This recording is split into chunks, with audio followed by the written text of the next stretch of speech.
कुछ इंस्ट्रक्शन है। सबसे पहले तो अपने फोन का फ्लैश लाइट ऑफ कीजिए सारे लोग, एंड हाँ, फोन को भी साइलेंट पे रखिएगा। फोटो वीडियो ले सकते हैं बट फ्लैश लाइट ऑफ होना चाहिए। हो गया? रेडी सब लोग? सो कहाँ आए घूमने के लिए? श्री कृष्ण साइंस सेंटर, बिल्कुल। अभी आप लोग जिस शो में बैठे हुए हैं उसका नाम है science on a sphere show, यानी गोले का विज्ञान। तो हम लोग जो टीचर्स हैं वो तो अब एस्ट्रोनॉट बन नहीं सकते हैं, या और भी जो लोग हैं जो जिनको जो बनना था बन गए। आप लोग स्टूडेंट्स अभी पढ़ रहे हैं तो अभी समय है बनने में भी। तब तक के लिए क्या करेंगे? इमेजिन करेंगे कि हम सब, यानी यहाँ पे बैठे सभी लोग एक अंतरिक्ष यात्री हैं। और इमेजिन करने के लिए क्या करते हैं? आंखें। तो जल्दी जल्दी अपनी आंखें बंद कर दीजिए, नहीं तो जो चीटिंग करेगा भाई उनकी नाक टेढ़ी हो जाएगी। तो अपने अपने नाक को देखते हुए आंखें बंद फटाफट खोलिए। अंतरिक्ष, स्पेस से हमारा अर्थ बिल्कुल हमें ऐसा दिखाई देता है। इसमें कुछ खूबसूरत से रंग है। कौन कौन से हैं? Blue, white, green. Mainly 5 colours हैं। एक आपका है ब्लू, वाइट, ब्राउन, येलो और ग्रीन। तो हर रंग किसी न किसी चीज को सिग्निफाई करता होगा। व्हाइट कलर क्या बताता है पीस के अलावा? वाटर। व्हाइट वाटर,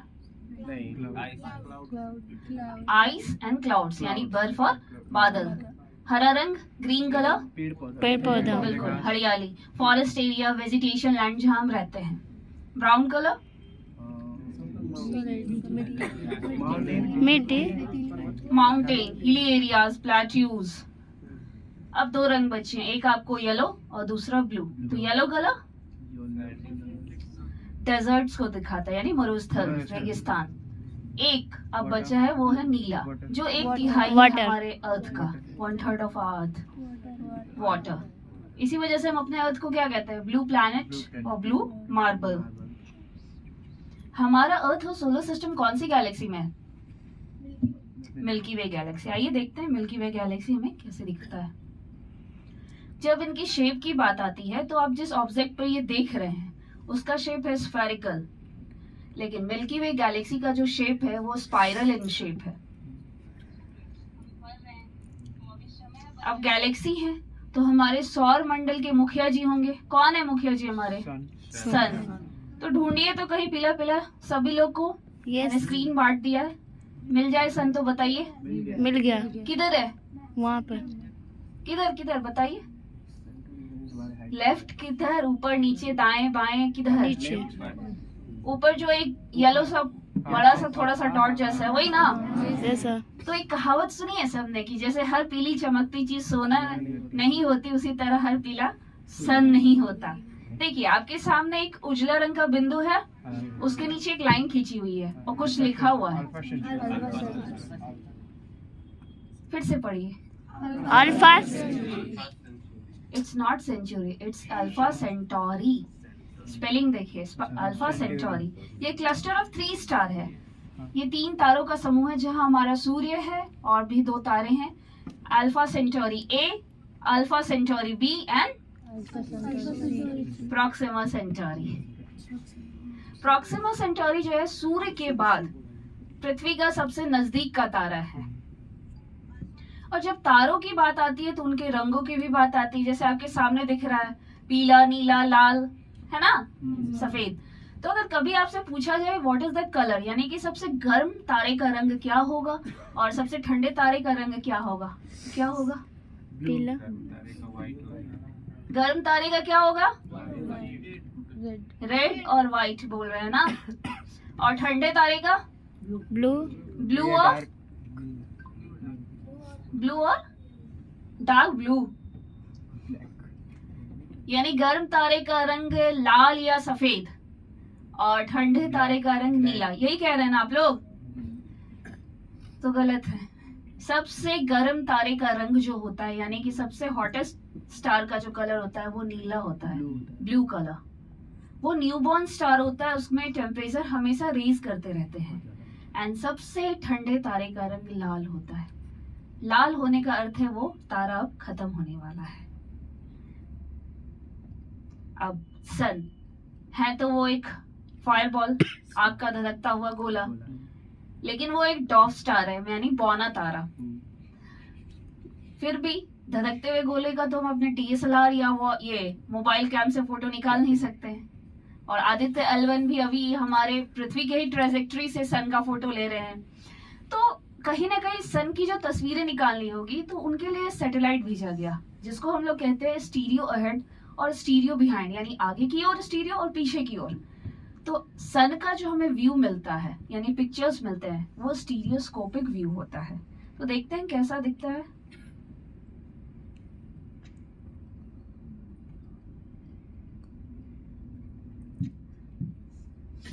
कैसा लग रहा है? मैजिक। फायरबॉल लग रहा है ना? बिल्कुल। एक्सरे का नाम सुना है? यहाँ मौजूद सभी ने सुना होगा। साइकिलिंग, स्कूटी, बाइक सीखने के चक्कर में। चलिए देखते हैं एक्सरे में हमारा सन हमें कैसा दिखाई देता है। कुछ पीले पीले भाग चमकते हुए दिखाई दे रहे हैं, यस मैम। ब्लिंक करते हुए। ये है सोलर स्टॉर्म, सूर्य से उठता हुआ तूफान। सूर्य में एक प्रोसेस होता है जिसको हम लोग न्यूक्लियर फ्यूजन कहते हैं, जिसमें हाइड्रोजन के 2 अणु मिलके हीलियम के 1 अणु बनाते हैं। और जिस हीलियम को प्रोड्यूस करने में बहुत मात्रा में हीट, लाइट और एनर्जी फॉर्म करते हैं, जिसकी वजह से सूर्य जो है इतना धधकते हुए या फिर इनका जो तापमान है रेज कर रहा है। इसी वजह से जहां तक तापमान की बात आती है, यानी टेम्परेचर की, तो हम लोग जानते हैं कि बॉइलिंग टेम्परेचर क्या है? 100 डिग्री सेल्सियस। एक छोटा सा एक्सपेरिमेंट सोचिए, हम घर गए, एक पतीला चढ़ा है, पानी गर्म किया, यानी हमारा 100 डिग्री सेल्सियस रीच हो गया, पहुंच गया। क्या हम उसमें उंगली का छोटा सा भाग डुबा सकते हैं? नहीं तो नहीं। 100 डिग्री में हम अगर ये नहीं कर सकते हैं तो सूर्य के साथ जो आउटर सरफेस की जो टेम्परेचर है वो है 1.5 मिलियन डिग्री सेल्सियस। फिर से 1.5 मिलियन डिग्री सेल्सियस। और इस आउटर सरफेस से जो 1 किलोमीटर बाहर का जो एरिया है वो वह कहलाता है जो 2 साल पहले बहुत तबाही मचाया था, जो अभी भी वापस थोड़ा थोड़ा आने लगा है, कोरोना। तो वही कोरोना का जो टेम्परेचर है 1 मिलियन डिग्री सेल्सियस है, वो वहां पे भी तबाही मचा रहा है। सौर मंडल यानी सोलर सिस्टम में कितने प्लैनेट्स हैं? 8 है। 9 हुआ करते थे ना, प्लूटो को हमने हटा दिया। चलिए देखते हैं विद कंपैरिजन ऑफ सन हमारे 8 ग्रह।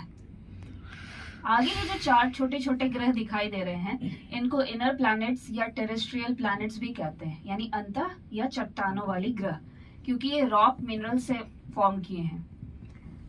और यहाँ पर किसी को हिंदी और इंग्लिश में आता है पूरा सीरीज में 1 2 3 4 5 6 7 8 जो है? कोई स्टूडेंट्स बता सकते हैं? टीचर्स की बात नहीं कर रहे हैं सर। बताइए, कोई भी बताइए। क्या आता सभी को है, यहाँ पर बोलना नहीं चाह रहे हैं। फिर मैं रैंडम खड़ा कर दूंगी, फिर सोच लीजिए। बुध, हाँ, बुध, शुक्र, शुक्र, पृथ्वी, पृथ्वी, बृहस्पति, पृथ्वी, मंगल, मंगल, हाँ, बृहस्पति, बृहस्पति, शनि, शनि, नेपच्यून, अरुण और वरुण। नेपच्यून उससे पहले वैसे यूरेनस आता। खैर इंग्लिश में अगर हम बात करें तो mercury, Venus, earth, Mars, Jupiter, Saturn, Uranus and Neptune.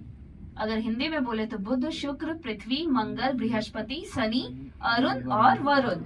और वो जो प्लैनेट जो बाहर चले गए वो थे यम। Yes ma'am. बोले ना आता आप सबको, लेकिन आप लोग खड़े नहीं होते या फिर घबराते हैं। स्टेज आपका है, समझिए, जहां मंच मिले खड़े होकर के जो बोलने की इच्छा हो बोलिए, तभी ना सीखिएगा। चलिए ये क्या है? चंद्रमा। मून, चंद्रमा नहीं है, तो बुध ग्रह है ये हमारा, मरकरी।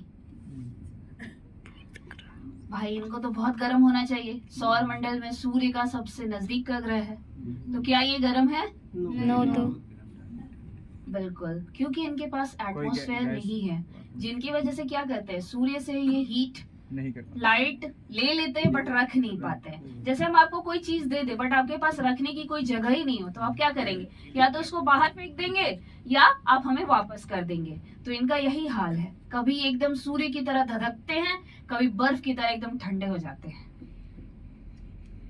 ये क्या है? मंगल शुक्र। मंगल मंगल ये चंद्रमा है, चंदा मामा हम सबके। मतलब हम समझ रहे हैं बुध के बाद शुक्र आएगा, लेकिन शुक्र चमकीला ग्रह है। ये बहुत खूबसूरत सा हमारा ये है, नेचुरल सैटेलाइट है भाई, उपग्रह। चंद्रमा पृथ्वी से हम कभी भी पूरा नहीं देख पाते हैं, और जहाँ पे ये चंद्रयान 3 उतारा गया है वो तो बिल्कुल ही नहीं देख सकते हैं। तो पहले तो अच्छे से देख लीजिए, और इनमें कुछ रीजंस होते हैं, मेनली 2 रीजन होते हैं। एक बहुत ही ज्यादा काला भाग, ये देखिए, और एक बहुत ज्यादा चमकीला भाग। ये जो काला भाग होता है, साइंटिफिकली इनको कहा गया है, साइंस की भाषा में मारिया नाम दिया गया इस रीजन को। ये जो काला वाला भाग है ये मारिया है, और ये जो बहुत चमकीला भाग है जिसकी वजह से हम अपने चंद्रमा को खूबसूरत बोलते हैं, इनको कहा गया है ल्यूना हाईलैंड, यानी चंद्रमा का चमकीला भाग। अब ये क्या है?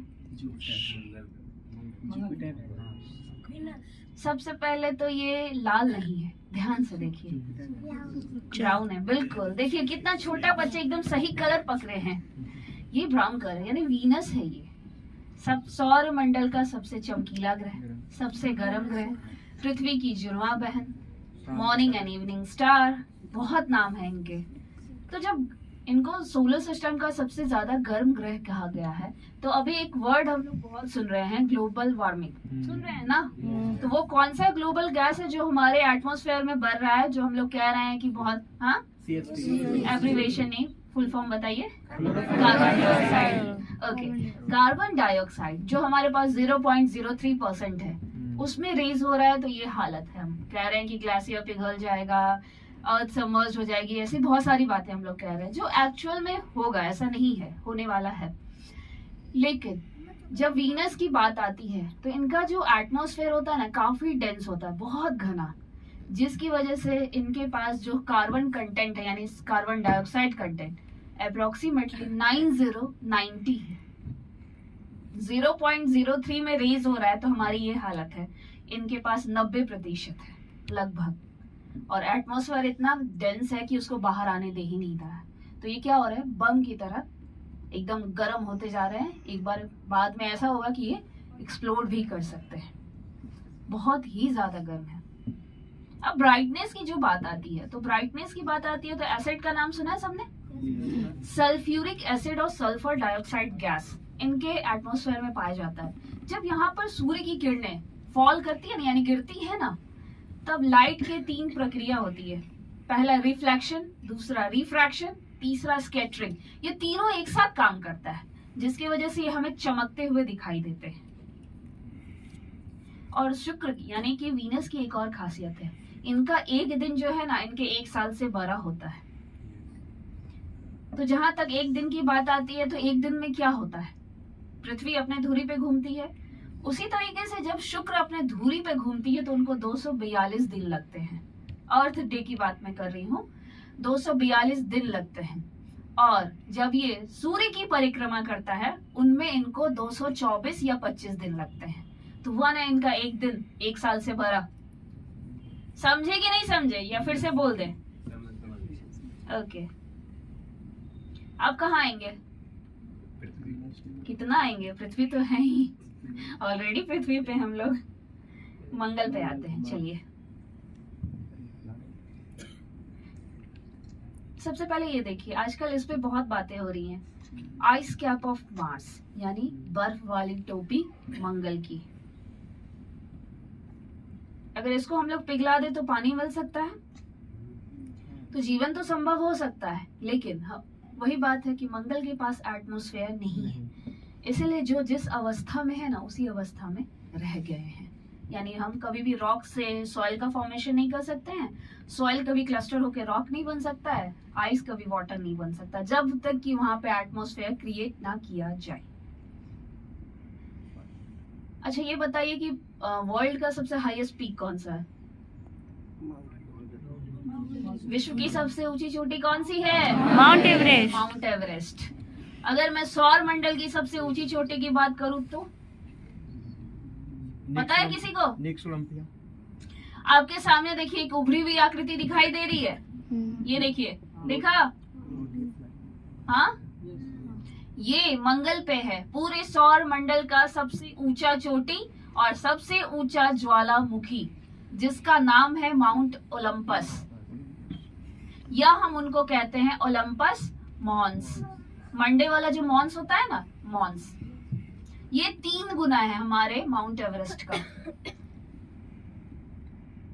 अच्छा, लाल रंग की जब बात आती है मंगल की, तो ऐसा क्या है इनके पास जो ये रेड कलर दिखाई देता है? आयरन है। आयरन एंड आयरन ऑक्साइड्स पाए जाते हैं, बिल्कुल। तो आयरन एंड आयरन ऑक्साइड होने की वजह से इनका जो लाल रंग है ना, उस लाल रंग को जस्टिफाई किया गया है रस्टी रेड कलर, यानी जंग लगे लोहे का जो लाल रंग है वो मंगल का कलर है। अब आते हैं आउटर प्लैनेट पे। पहला बृहस्पति, जुपिटर, सोलर सिस्टम का सबसे बड़ा ग्रह। इनको हम लोग एक और नाम से जानते हैं, गैस जाइंट, यानी गैस का दानव। इनकी एक आकृति होती है जो द रेड जाइंट स्पॉट भी कहते हैं उसको, the eye ball of Jupiter भी कहते हैं, यानी बृहस्पति की आंख या लाल भाग जो बृहस्पति का है। आपके सामने देखिए तो कुछ घूमता हुआ नजर आ रहा है सभी को। ये साइक्लोन है, तूफान, एंटी क्लॉकवाइज यानी उल्टी दिशा में घूमता हुआ 300 सालों से लगातार चला आ रहा साइक्लोन है। अगर इनके आकार की बात हम करें तो ये लगभग 2 से 3 पृथ्वियां समा सकती है इस छोटे से साइक्लोन में। तो जब पूरी बृहस्पति की हम बात करेंगे तो हर बुक में अलग अलग आंकड़े दिए हुए हैं। वैसे कहा जाता है कि 1000 पृथ्वी को मिला करके हमारा एक बृहस्पति बनता है और 1000 बृहस्पति को मिला करके एक सूर्य बनता है। फिर भी सूर्य एक बौना तारा है।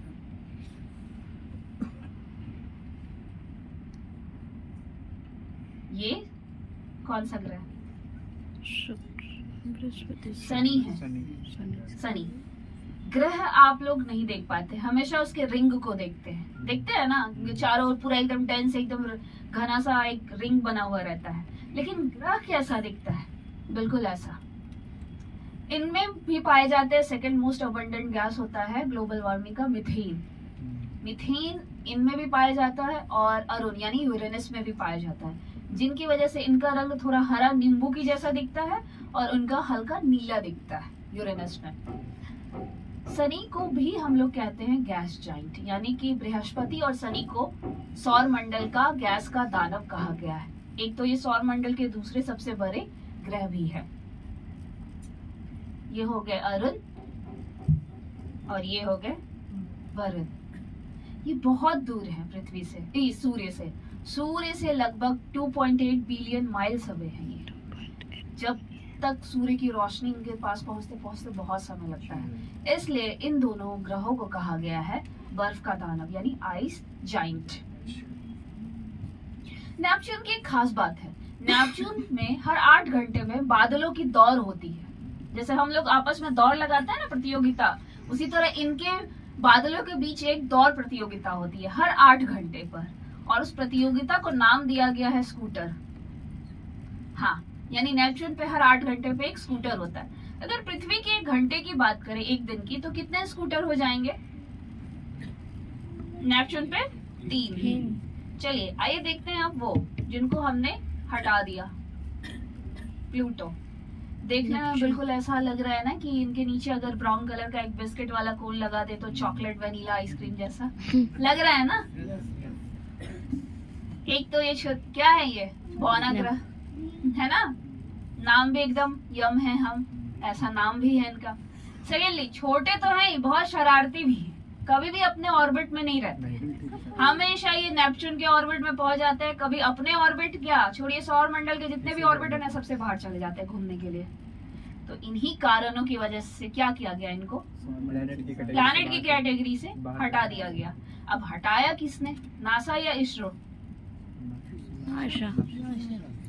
ना नासा ने ना इसरो ने, एक संस्था है IAU इंटरनेशनल एस्ट्रोनॉमिकल यूनियन, जो फ्रांस में है, 2006 अगस्त में इनको यही सब कारणों की वजह से एज अ प्लैनेट हटा दिए। ये है अभी भी सौरमंडल में, बट प्लैनेट के क्राइटेरिया में नहीं है।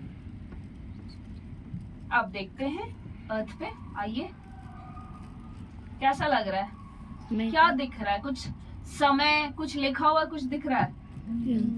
ये क्या लिखा हुआ है? समय और क्या कहते हैं तारीख छोड़ करके बताइए और क्या लिखा हुआ है? सेट IR है ना। सेट का अर्थ होता है सैटेलाइट और IR का अर्थ होता है एट इंफ्रारेड। सैटेलाइट इंफ्रारेड में उस डेट को, उस टाइम पर जो बादलों के घूमने की दशा है ना, वो दिखा रहा है। और इसका अब सोचिएगा हम लोग क्या करेंगे, क्या करेंगे इसका? एक विभाग होता है मौसम विभाग, जिसको हम लोग मीटियोलॉजिकल डिपार्टमेंट कहते हैं। यही बादलों की घूमने की दशा को देख करके वो मौसम का पूर्वानुमान यानी वेदर फोरकास्ट करते हैं। कहाँ बारिश होगी, कहाँ तूफान आएगा, कहाँ आपको क्या कहते हैं सूखा पड़ेगा। आप देखिए सी एरिया में आपको है ना, समुद्र के में चक्रवात जैसा घूमता हुआ बादल बहुत दिखेगा। कहते हैं ना कि आज क्या कहते हैं अरब सागर से पश्चिमी विक्षोभ आया या ये तूफान आया, कहते हैं ना, यही इसी को देख करके वो लोग पूर्वानुमान करते हैं। अगर पूरी पृथ्वी से हम बादल हटा दें तो कैसा दिखेगा? अच्छा दिख रहा है ना, लेकिन ये देखने के लिए कोई नहीं होगा। इवन पेड़ पौधे भी नहीं होंगे और कीड़े मकोड़े जो हम लोग कहते हैं जीव जंतु, वो भी नहीं होंगे। चलिए देखते हैं। इंडिया सभी को दिखाई दे रहा है। उसके बगल में देखिए तो एक एल नुमा आकृति दिखाई दे रही है। ये अरेबियन गल्फ कंट्री है, ओमान, मस्कत, सऊदी, कुवैत जो कहते हैं। उसके बगल में देखिए एक बहुत बड़ा पीला भाग दिखाई दे रहा है। ये वर्ल्ड का सबसे बड़ा रेगिस्तान है, सहारा डेजर्ट। अगर पृथ्वी से पूरा का पूरा पानी वाला भाग सुखा दे तो हमें कैसा पृथ्वी दिखेगा? पूरा पानी वाला भाग। और ऐसा होगा क्योंकि हमारी कुछ अच्छी आदतें हैं ना। अच्छा लग रहा है? नहीं लग रहा है ना? तो हम अपनी कुछ अच्छी आदतें बदलेंगे। पहली अच्छी आदत, ब्रश करने जाते हैं तो टूथपेस्ट लगाया टूथब्रश में, टैप ऑन किया, ब्रश दिया और फिर घूमने निकल गए। बंद कौन करेगा? है ना अच्छी आदत? मैं सभी की बात कर रही हूँ, अपनी भी। दूसरा, नहाने में तो भाई जी जान जलता है और ऊपर से अभी ठंडा आ गया है, तब तो और मतलब पूरा वेद पुराण शास्त्र उपनिषद सब पढ़ लेता है आदमी। टैप ऑन किया, गीजर ऑन किया, उसके बाद नहीं है तो पानी गर्म दिया, टैप चला दिए, छुआ, अच्छा ठीक है तौलिया ले आते हैं थोड़ा सा जब तक इसमें चल रहा है, अच्छा ठीक है शैम्पू भी ले आते हैं, थोड़ा सा राम राम कर लेते हैं, भाई नहाने का हिम्मत भी तो मिलना चाहिए। तो उतना में सोचिए हमने कितना पानी वेस्ट किया ना। तो है ना अच्छी आदत? कुछ ऐसा ही पृथ्वी हम लोग मिलेगा कुछ दिन के बाद। तो देखते हैं कि पृथ्वी पर दिन और रात एक साथ कैसे होते हैं। पानी पी लीजिए, है अगर तो पास में बाबू। देखिए दिन में है अभी आप लोग, इधर वाले रात में है, हम लोग बीच में है। ये जो भाग जो दिन और रात को बांटता है उसको कहते हैं ट्वाइलाइट जोन। अभी आप लोग दिन में आ गए, चलिए सभी लोग रात में आ जाते हैं। आज वैसे भी क्रिसमस है तो टिमटिमाते हुए तारे देख लेते हैं। दिख रहा है ना सबको तारा? तारा ही है ना? Yes ma'am. तो क्या है ये? लाइट्स, हमारे द्वारा उपयोग किए जाने वाली बल्ब, लाइट्स किसी भी फॉर्म में। इंडिया देख रहे हैं कितना ब्राइट दिख रहा है, चमकीला सा, है ना? तो हम लोग कह सकते हैं ना कि हम लोग यहाँ पे, किसी का नाम विकास है भाई? बच्चों का है कि सर का है? बच्चे का है। अच्छा, तो सर लोग बोलेंगे कि विकास की ओर हम लोग बढ़ रहे हैं। तो देखिए ऐसे हम लोग बोलते हैं विकास सर, हमेशा विकास सर मिल ही जाते हैं, ट्यूशन में हो स्कूल में हो तो बोल देते हैं विकास सर की ओर बढ़ रहे हैं हम लोग। तो डेली हम लोग डेवलप कर रहे हैं। अब थोड़ा देखिए तो छिपकली नुमा आकृति दिखाई दे रही है। ये यूरोपियन कंट्रीज है। आगे के भाग को देखिए कितना चमकीला, और पीछे वाला भाग देखिए कम है। और अभी मैंने एक बात किया था वर्ल्ड का सबसे बड़ा डेजर्ट का, उधर देख लीजिए जरा, क्या हालत है। बिल्कुल। कुछ खाने पीने के लिए हैबिटेट है ही नहीं, तो वहाँ लोग रहेंगे नहीं, और रहेंगे नहीं तो लाइटिंग नहीं होगी, डेवलप कैसे होगा। चलिए स्पाइडरमैन वेब देख लेते हैं, है ना, अच्छा है ना। ये ह्यूमन ट्रांसपोर्टेशन है। अब ह्यूमन ट्रांसपोर्टेशन का अर्थ ये नहीं है कि क्रेन से एगो आदमी उठाया वहां रख दिया। कहने का अर्थ है जो हम लोग आवागमन के लिए 3 मार्ग यूज करते हैं ना, वो तो वो कौन कौन से मार्ग हम लोग यूज करते हैं। हाँ, एयर, वाटर एंड रोड। तो एयर तो आप, ये वाटर तो सभी को समझ में आ गया होगा, नीला नीला। एयर जो है वो रेड कलर में आपको दिखाई जा रहा है, यानी एरोप्लेन्स। एंड जो आपको जितने पीले पीले से भाग दिखाई दे रहे हैं ना, वो रोडवेज है, और उसमें हम लोग लगभग 10 बिलियन मोटर व्हीकल यूज करते हैं। अब आप सोचिएगा 10 बिलियन, जिसमें सारे आते हैं, ट्रेन, बस, ट्रैक्टर, जितने भी आपको वाहन चलते हैं, 2 पहिया, 3 पहिया, 4 पहिया, 8 पहिया, सभी आते हैं। ये तो हो गया। अब जरा ये बताइए कि ये क्या है भाई, ये कौन सा भाग है, बताइए। ये किस चीज का जाल हो सकता है। Water effect. हाँ, इंटरनेट। लेकिन इंटरनेट में एक साइट है जिसको हम लोग कहते हैं फेसबुक, सभी इस्तेमाल कर रहे हैं यहाँ पर, कहते हैं ना, चाहे स्टूडेंट हो, टीचर हो, इवन बच्चे भी इस्तेमाल कर रहे हैं फेसबुक। और आजकल फेसबुक में तो वो गुलाबी गुलाबी चल रहा है, और धूम 3, 4, 5, 6 चल रहा है ना। लेकिन हमारे पास सोचिए कितना बड़ा मंच है अपनी बातों को पूरी दुनिया के आगे रखने का। ऐसा नहीं कि वो गलत है, आप रील्स बना रहे हैं तो वो गलत नहीं है, कीजिए, वो भी एंटरटेनमेंट भी जरूरी है। लेकिन सोचिए कि आपके पास कितना बड़ा प्लेटफॉर्म है कि आप एक देश से दूसरे देश में घर बैठे अपने बातों को पहुंचा सकते हैं। तो फिर वही है, यूज कीजिए, मिस यूज नहीं। चलिए देखते हैं, ये इस शो का लास्ट स्लाइड है। चलिए कुछ खाने पीने की बात हो जाए। मछलियां देख लेते हैं। अब मछलियां दिख रहा है सभी को, यस ना, नहीं दिख रहा, दिख रहा है। दिख रहा है, मछलियां दिख रहा है ना। हाँ, मछलियां आजकल तो जमीन पे भी चलने लगी है। ये मछली नहीं है, मच्छर भी नहीं है, बैक्टीरिया वायरसेस भी नहीं है, ये आपको 24 घंटे में उड़ने वाले एरोप्लेन्स है, सिर्फ एक दिन के। और अगर इंडिया की बात की जाए तो 2400 से 2600 एक दिन में उड़ते हैं, जिसमें अंतर्राष्ट्रीय, घरेलू और आपको कार्गो तीनों ही शामिल है। ज्यादा लग रहा है ना, एकदम खो गए, एकदम कहाँ खो गए, प्लेन में। बोलिए हाँ ना गर्ल्स, ज्यादा लग रहा है कि नहीं लग रहा है। Yes ma'am. लग रहा है ना, तो थोड़ा ऊपर देख लीजिए छिपकली को। बाप रे, यहाँ तो जी का जंजाल हो गया है ना। ओ माय गॉड, है ना। 47,000 से 48,000 तक एक दिन में उड़ते हैं यूरोपियन कंट्रीज पूरा। लेकिन ये ट्रेलर है, पूरा पिक्चर बाकी है, ये देखते हैं। इसके बारे में क्या कहना चाहिए। यूनाइटेड स्टेट्स ऑफ अमेरिका, इसमें OMG वाला हाल हो जाएगा, ओ माय गॉड।